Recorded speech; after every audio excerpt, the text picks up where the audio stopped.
গাজা উপত্যকায় যুদ্ধবিরতি সংক্রান্ত যে প্রস্তাব উপস্থাপন করেছিল উপত্যকার নিয়ন্ত্রণকারী গোষ্ঠী হামাস, তাতে সাড়া দিয়েছে ইসরায়েল। গোষ্ঠীর মুখপাত্র খলিল আল হায়া শনিবার কাতার থেকে দেয়া এক বিবৃতিতে এই তথ্য নিশ্চিত করেছেন। বিবৃতিতে খলিল আল হায়া বলেন, গত 13 এপ্রিল মিশর ও কাতারের কর্মকর্তাদের মাধ্যমে যুদ্ধবিরতির যে প্রস্তাব পাঠানো হয়েছিল তাতে আনুষ্ঠানিকভাবে সাড়া দিয়েছে ইহুদি দখলদার শক্তি। গত 7 অক্টোবর গাজার উত্তরাঞ্চলীয় ইরেজ সীমান্ত দিয়ে ইসরায়েলি ভূখণ্ডে ঢুকে নির্বিচারে গুলি চালিয়ে 1200 জন ইসরায়েলি ও অন্যান্য দেশের নাগরিককে হত্যা করে হামাস। সেই সঙ্গে জিম্মি হিসেবে ধরে নিয়ে যায় আরও 240 জনকে। জবাবে ওই দিন থেকেই গাজায় অভিযান শুরু করে ইসরায়েলের প্রতিরক্ষা বাহিনী আইডিএফ।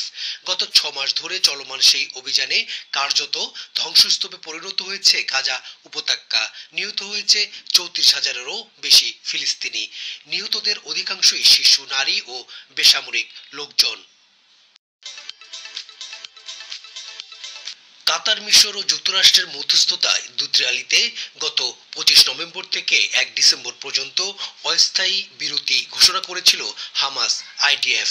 সেই বিরতির সময় নিজেদের কবজায় থাকা জিম্মিদের মধ্যে 108 জন জিম্মিকে মুক্তি দিয়েছিল হামাস। অন্যদিকে দেশের বিভিন্ন কারাগারে বন্দী ফিলিস্তিনিদের মধ্য থেকে 150 জনকে ছেড়ে দেয় ইসরায়েলও।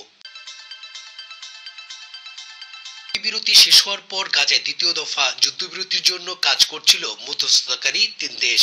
চলতি বছর রমজান মাস থেকে তা শুরু হওয়ার কথা ছিল, কিন্তু মূলত ইসরায়েলের প্রধানমন্ত্রী বেঞ্জামিন নেতানিয়াহুর আপত্তির কারণে তা আর সম্ভব হয়নি। ফলে হামাসের কবজায় থাকা বাকি 132 জন জিম্মির ভাগ্যে কি ঘটেছে তা এখনো অজানা।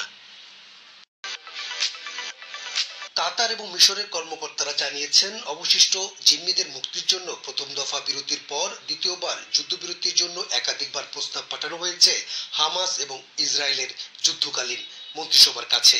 কিন্তু প্রতিটি প্রস্তাবে হামাস স্থায়ী যুদ্ধবিরতি এবং গাজা উপত্যকা থেকে ইসরায়েলি সেনাদের সম্পূর্ণ প্রত্যাহারের দাবি জানিয়েছে।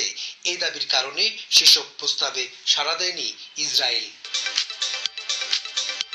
দুই পক্ষের মতানৈক্যের কারণে সৃষ্ট অচলাবস্থা নিরসনে এবং জিম্মিদের মুক্তির পথ তৈরি করতে বৃহস্পতিবার ইসরায়েলে সফরে যান মিশরের একটি সরকারি প্রতিনিধি দল। এদিকে ওই দিনই হামাসের কবজায় থাকা জিম্মিদের মুক্তির জন্য গোষ্ঠীর প্রতি আহ্বান জানিয়ে চিঠি দেন যুক্তরাষ্ট্র, যুক্তরাজ্য সহ 17টি দেশ। হামাসের জ্যেষ্ঠ নেতারা গত 12 বছর ধরে কাতারে রাজনৈতিক আশ্রয়ে আছেন। সম্প্রতি কাতার ইঙ্গিত দিয়েছেন, যদি গাজায় যুদ্ধবিরতির ক্ষেত্রে হামাসের ভূমিকা ইতিবাচক না হয় তাহলে কাতার ছাড়তে হবে গোষ্ঠীর নেতাদের। তবে বৃহস্পতিবার 17টি দেশের চিঠির প্রসঙ্গে প্রাথমিক এক প্রতিক্রিয়ায় হামাস নেতারা বলেছিলেন, আন্তর্জাতিক চাপের কাছে তারা মাথা নত করবেন না। তবে এর কয়েক ঘন্টা পরেই ফের বলেন, ফিলিস্তিনি জনগণের আকাঙ্ক্ষা ও অধিকারের সঙ্গে সংগতিপূর্ণ যে কোনো প্রস্তাবকে হামাস স্বাগত জানাতে প্রস্তুত।